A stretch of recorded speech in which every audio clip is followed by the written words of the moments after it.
Hindi umano dapat nahayaan at manahimik na lang tayo sa korap na sistema ngayon sa gobyerno, lalo na sa pamamahagi ng ayuda.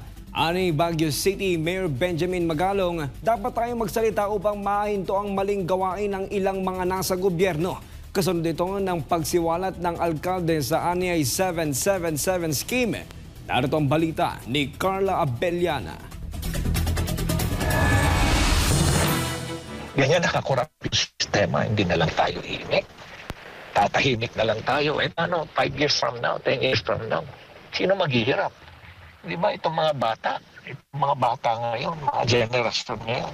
Ito ang isa sa mga dahilan ni Baguio City Mayor Benjamin Magalong kung bakit niya isiniwalat ang umano'y 777 scheme sa Kamara. Sa naging panayam kay Magalong kamakailan, sinabi niya na makatatanggap ito ng 21 million pesos ang isang mambabatas na sasama sa mga sorti ni House Speaker Martin Romualdez. Ang pondo ay kukunin sa Assistance to Individuals in Crisis Situation o AX ng DSWD, tulong panghanap buhay sa ating disadvantaged displaced workers o tupad ng DOLE. At isa pang 7 million pesos ay mula sa Medical Assistance to Indigent Patients o MAIP ng DOH. Ang isa rin sa mga hindi nagustuhan ni Mayor Magalong ay ang tila pagmamalaki ng mga mambabatas na sa kanilang bulsa galing ang ipinamamahaging ayuda. Ipinunto rin ng alkalde na trabaho ng DSWD at DOLE ang pagbibigay ng tulong sa mga kababayan nating lubos na nangangailangan. Klarong-klaro naman sa ating konstitusyon.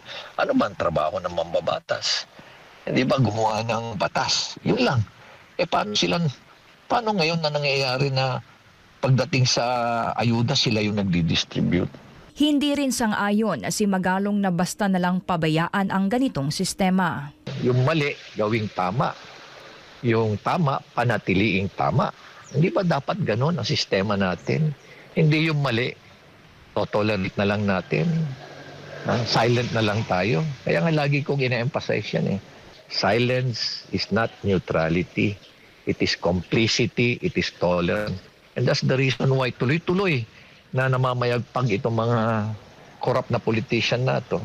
Dahil tahimik tayo eh. Hindi tayo nagsasalita eh. Sa huli, napagtanto ni Mayor Magalong na marami sa mga politiko ang wala talaga anyang sinseridad na maglingkod sa taong bayan. Umaasa rin ito na marami pang magsasalita laban sa umano'y korap na sistema ngayon sa gobyerno. Para sa Diyos at Pilipinas kumahal, Carla Abellana, SMNI News.